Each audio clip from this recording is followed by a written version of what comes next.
महरू ये बात नहीं जानती कि जिस सलमान पे वो इतना एतमाद करती है कि घर के कागजात तक उसके हवाले कर दिए हैं, वो कितना बड़ा फ्रॉडिया और धोखेबाज है।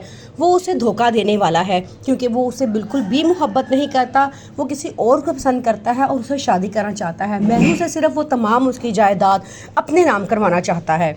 इतने बड़े धोखे के बाद अब महरू फैसला करती है कि कोई ऐसा कदम उठाया जाए जिससे उसकी सास फौरन ये घर उसके नाम कर दे, क्योंकि महरू ये सोच भी नहीं सकती थी कि उसकी सास उसे इतना बड़ा धोखा देंगी। महरू के बार बार इसरार पे कि घर मेरे नाम किया जाए, महरू की साफ फैसला करती है कि जाली कागजात घर के बनाए जाएं और महरू के नाम कर दिए जाएं।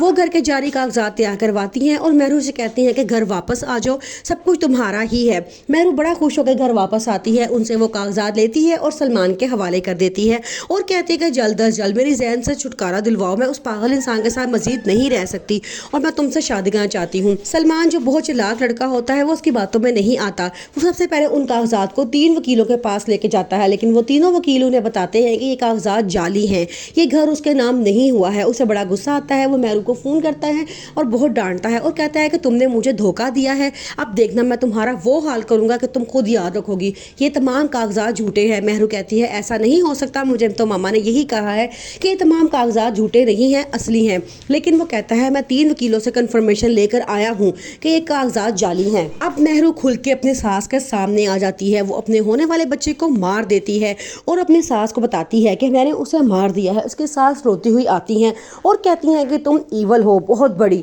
तुमने हमारे होने वाले बच्चे को मार दिया है, तुमने हमारी इस दुनिया में आने से पहले ही नस्ल खत्म कर दी है। ये साथ ही जैन को पता चलता है तो उसे बड़ा गुस्सा आता है। वो बड़े गुस्से में महरू से पूछता है तो महरू कहती है कि हाँ, मैंने ही मारा है तुम्हारे होने वाले बच्चे को, क्योंकि मैं तुमसे और तुम्हारे बच्चे दोनों से शदीद नफरत करती हूँ। अब उसके साथ फैसला करती हैं कि महरू को इस घर से निकाल के बाहर किया जाए। सलमान बड़े गुस्से में महरू को फ़ोन करता है और उसे डांटता है, कहता है कि तुमने क्या सोचा था कि तुम मुझे धोखा देकर मुझसे शादी कर लोगी। आगे से महरू कहती है मुझे तो समझ नहीं आ रहा तुम किस बारे में बात कर रहे हो। तो वो बताता है कि घर के कागजात जो तुमने मुझे दिए हैं वो फेक हैं। महरू इतने बड़े धोखे पे बड़ा परेशान हो जाती है और कहती है कि ये इसकी सास ऐसे कैसा कर सकती हैं।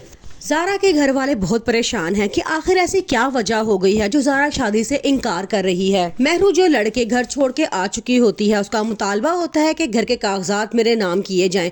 उसकी सास के इनकार पे वो घर छोड़कर आ जाती है। उसकी मम्मा उसे बहुत समझाती है कि तुम ज़हन से कहो कि जल्द अज जल्द कागजात तैयार करवाए और तुम घर वापस चले जाओ। अगर तुम्हारे पापा को तुम्हारे इरादों का पता चल गया तो वो बहुत नाराज़ होंगे। उनकी ये सारी बातों के आपा सुन लेते हैं और वो आके महरू को बहुत डांटते हैं और कहते हैं कि शराफत से घर वापस चली जाओ, नहीं तो मैं तुम्हारा अंजाम बहुत बुरा करूंगा। वो कहते हैं कि ज़ारा बेटी के मामले में तो मुझसे गफलत हो गई थी, लेकिन तुम्हें मैं नहीं छोड़ूंगा, तुम सीधी तरह से घर वापस जाओ और अपने मामला ठीक करो। दूसरी तरफ जैन जो बहुत अफसरदा होता है, ज़ारा के खालू हादी के साथ उनके घर आते हैं और कहते हैं कि हम वजह जानना चाहते हैं कि क्या हुआ है जो ज़ारा शादी से इनकार कर रही है। वो कहते हैं कि लगता है ज़ारा को कोई बात बुरी लगी है। तो आगे से उसके आपा कहते हैं कोई बात बुरी नहीं लगी, बल्कि किसी बात ने इसके दिल को बहुत बुरी ठेस पहुंचाई है। पहले तो ज़ारा शादी के लिए बहुत तैयार थी और ये शादी करना चाहती थी, लेकिन अब अचानक ऐसा क्या हुआ है जो उसने शादी से इनकार किया है। आप लोगों को सोचना चाहिए कि जरूर कोई बात हुई है जो उसको बुरी लगी है।